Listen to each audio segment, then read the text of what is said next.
Hello everybody, this is Gregory with 5-Minute Catholic Apologetics, where 5 minutes of your time may get you to the divine. Today we're going to challenge the Protestants and ask them if they're in the true church, why have they jumped to so many churches throughout their lifetime? Now before we begin, let's start with a prayer. In nomine Patris et Filii et Spiritui Sancti, Amen. Gloria Patri et Filio et Spiritui Sancto, secutor in principio et nunc et semper et in saecula saeculorum. Amen.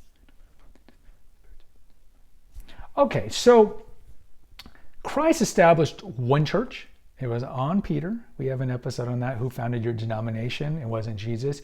And we even see Paul mention in 1 Corinthians how there must be unity in the church. You know, some of you follow Cephas, some of you follow Apollos. There needs to be one church, one holy Catholic apostolic church, Catholic meaning universal. So a lot of Protestants, though, will believe that the church that they're in, the 10th Baptist Church of Main Street, is the true church. But you got to look at the actions. If you know most Protestants, especially evangelical Protestants, they have church hopped most of their adult life.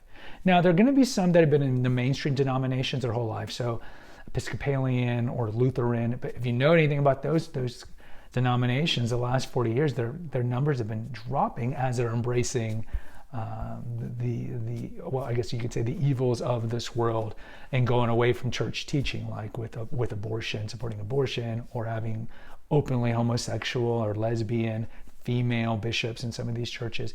But as a whole, if you kind of do a survey of most Protestants, you'll see that most of them jump around the churches. And what you'll also notice is that most of the churches aren't theologically uniform. I mean, they'll go to some churches that are salvation by faith alone. And then they'll go to some churches that are going to be maybe more universalist, Unitarian, that might even believe that the Trinity existed. Then you might see some go to the more apocalyptic, doomsday end times. Then you'll see them go to the more just kind of evangelical. But they're moving around everywhere. Because you have to understand, their primary dictate or directive is not theology. It's essentially a couple things. Number one, anything that's not Catholic, they're open to. Because a lot of people, and we'll have a future episode on this, it's like, well, why don't Protestants just become Catholic? Why is it so hard? It's hard because a lot of them have been ingrained since they were very young that the Catholic Church is evil. It's an evil entity. And so there's no way that they would ever contemplate that.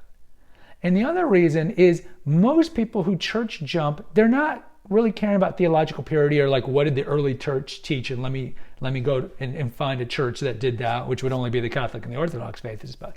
It's more about feeling and emotion. And you know this because when you go to, let's say, a mega church, obviously they don't have the sacraments aside from baptism and matrimony, which all Christian denominations aside from the cult share, but they don't have, of course, Eucharist. They don't have confession, at least legitimate ones.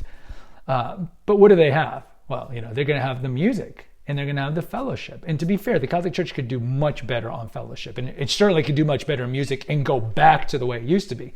Got that episode on the 4 pet peeves I have about a typical Christian Catholic Mass. But if you go to a mega church, it's all about how you feel, right? This is why they whip you up on the pop rock.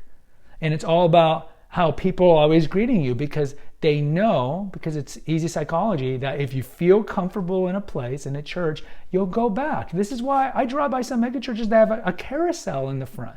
Because if you can snag the kids, you snag the parents, like with real estate. Or they might have free coffee or all these things because they lack the sacraments. And either on one level or another, the pastor might know that, or he might have cognitive dissonance, but they know they lack the sacraments. So they have to compensate with emotion, like the burning of the bosom, as the Mormons would say. So if you walk in and you feel something and you feel the music and the preaching is good, and let's be fair, so the preaching's much better at Protestant denominations typically because that's where their vocation comes from. It's like if you're a gifted speaker, then you're meant to be a pastor. Whereas for priests, it's a selfless vocation, and we know that a lot of them who are called to are not great at homiletics because that's not really the most important thing, even though I think they could do a better job.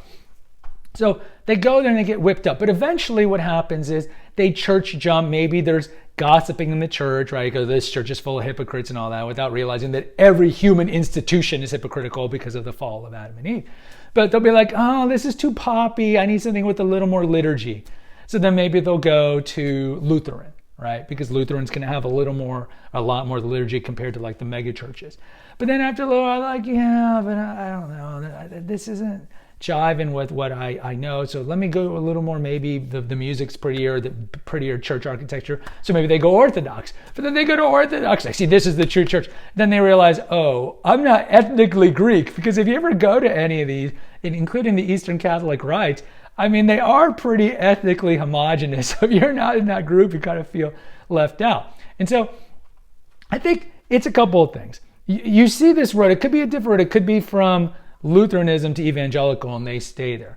Because evangelicalism, for all its greatness, and most of the greatness it has is from the Catholic Church, like the Bible and so forth, it's Christianity light. So why would you not want to believe in doctrines that say that you're saved just by doing an altar call, and that you're going to be raptured up, and there's really no concept of judgment in hell, and you don't have to do good works?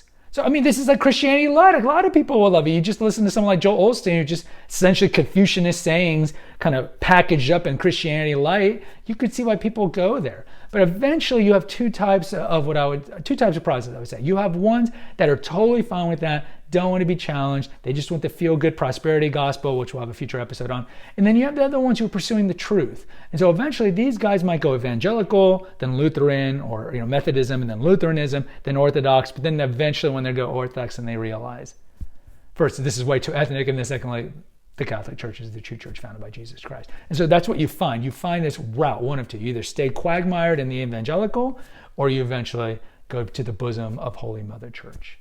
Guys, post in the comments. Let me know what I missed. If you agree or disagree, respectfully. Hit the notification, subscribe, and share button. Share with like-minded people. And as always, take care. God bless and pray.